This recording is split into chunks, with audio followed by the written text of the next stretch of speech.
행복이 먼저다. 구독 버튼 잊지 마세요. 안녕하십니까. 행복이 먼저다. 오늘 드릴 말씀은 구독자 사연 중에 살면서 터득한 비법을 전수하니까 남는 것이 시기 질투밖에 없더라. 라는 참 안타까운 제목으로 몇 말씀 드리도록 하겠습니다. 나비님께서 장문에 댓글 사연을 쓰셨는데요. 그 댓글을 쭉 읽어보면서 참 여러 가지 생각이 들었습니다. 그래서 이 댓글을 우리 또 구독자분들하고 같이 공유하는 것이 어떨까 해서 제가 동영상을 찍게 됐습니다. 이나비님 말씀이 그 아는 지인 중에 한 명이 버는 쪽쪽 돈을 다 쓰는 거죠. 여유가 되지 않는데 좋은 옷, 좋은 음식, 취미 생활 이런 것들을 하면서 본인의 어떤 수입보다도 훨씬 더 많이 펑펑펑펑 쓰는 거죠. 그 나이가 이제 40대 중반이 됐는데 그러다 보니까 집이 없는 상황이 된 거죠. 그러니까 이 부동산 얘기에서 좀 센시티브한데 그냥 쭉 읽어가도록 하겠습니다. 그 집이 한 채도 없다 보니까 이 사람이 이제 왜 나는 집이 한 채도 없을까라고 불만을 얘기한다는 거죠. 그 불만을 얘기해서 이 나비님께서 아니 없는 살림에 절약하고 검소하게 생활하면 지금쯤 집 한 채를 마련할 수 있지도 않을까라고 했더니 이제 엄청 기분 별로 좋아하지 않더라는 거죠. 그래서 나름대로 어떻게 하면 빨리 집을 살 수 있겠냐 그런 비법을 가르쳐 줬다고 합니다. 가르쳐 주셨는데 그러면 좀 고마워해야 되잖아요. 그런 비법을 가르쳐 줬으면 고마워해야 되는데 시샘하고 질투만 하더라는 거죠. 전혀 모르는 사람에게 도와주면 진짜 은인으로 정말 고마워하는데 참 사람이라는 것이 아는 사람보다 오히려 잘 모르는 사람 힘들 때 도와주니 진정으로 좋아하고 고마워하더라 라는 것을 마지막에 말씀하셨습니다. 사람들은 시기 질투감이 되게 많죠. 제가 일전에 동영상을 찍었는 것이 있는데 기쁨을 나누면 돌아오는 것이 시기 질투, 그 다음에 슬픔을 나눴더니 나중에는 약점으로 돌아온다라는 동영상을 하나 올린 적이 있습니다. 자, 우리가 기쁨을 나눌 때 아는 사람이죠. 아는 사람, 친한 사람에게 야, 내 이런 좋은 일이 생겼어 라고 얘기했을 때 그게는 반응이 여러 가지가 있겠죠. 아니, 얼굴에 대놓고 시기 질투하는 사람이 있고 그건 이제 학급이죠, 학급. 중급은 좋겠네. 나도 그랬으면 좋겠네. 뭐 이렇게 축하는 하지만 조금 시기 질투. 근데 이제 진심으로 축하해 주는 사람이 있습니다. 야, 정말 잘 됐다. 정말 축하한다. 근데 진심으로 축하해 주는 사람이 정말 진심으로 축하해 주는 경우도 있고 아니면 정말 조심해야 될 사람이거나 그 두 가지겠죠. 자, 어쨌든 우리가 이제 보통 기쁨을 나누면 그런 시기 질투를 유발할 수가 있습니다. 괜한 적이 생기게 되고.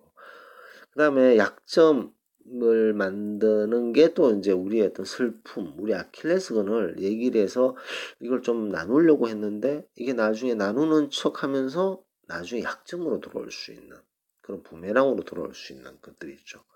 자, 이런 것들이 대부분 아는 사람들에게 우리 속내를 확 드러냈을 때 우리 속의 생각을 확 드러냈을 때 그런 문제가 생기는 부분이 있습니다.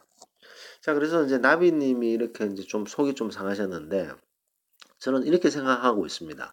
예를 들어서 우리가 이제 살면서 복이 필요하잖아요. 복. 좀 복을 받아야 되겠는데 복 받은 사람이네. 복이 막 들어오네. 이 복, 복. 우리는 복을 많이 추구하고 있습니다. 그렇다면 도대체 이 복이 어디서 들어올까요? 복이 어디서 들어옵니까? 그럼 복이 어디서 들어오냐? 그리고 사람들에게 물어봤을 때는 좀 공허한 메아리 소리가 많죠. 자, 그런데 이 복은 어디서 오는가에 대해서 나름대로 이렇게 간략하게 적어준 글이 있습니다. 복은 검소하면서 나온다. 검소. 검소가 바로 복을 부르는 거죠. 그래서 검소하게 생활하다 보면 어느 순간 복이 들어오는 거죠. 그것이 이제 핵심인 거죠, 핵심. 그런데 검소하지 않고 본인이 버는 것보다 더 쓰는 사람은 검소하지 않는 사람이고 미래에 대한 어떤 준비성이 없는 사람이죠. 그러니까 생각이 짧은 사람입니다. 그러니까 이런 생각이 짧은 사람이다 보니까 나비님의 좋은 비법 혹은 좋은 경륜에서 묻어나오는 얘기를 했을 때 먹히지가 않는 거죠. 제가 또 일전에 또 말씀드린 적이 있는데 그 백종원 씨 있잖아요.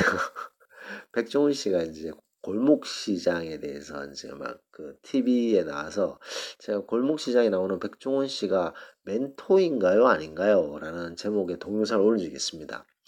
백종원 씨가 대단한 사람인 그 대단하게 이제 그 가게를 다시 이렇게 일으키고 이런 걸 하잖아요. 근데 저는 백종원 씨가 멘토라고 생각하지 않습니다.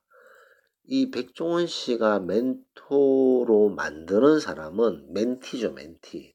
그러니까 배우는 사람이 백종원 씨를 멘토로 받아들이느냐, 받아들이지 않느냐, 이것이 멘토는 본인이 선택할 수가 없습니다. 멘티가 선택하는 거지. 멘티는 이제 멘토를 받드는 사람이잖아요. 그러니까 배우는 사람이 멘티고, 멘토. 그러니까 멘티가 멘토를 정하는 거지, 멘토가 나는 멘토다 이렇게 얘기할 수 없는 거죠.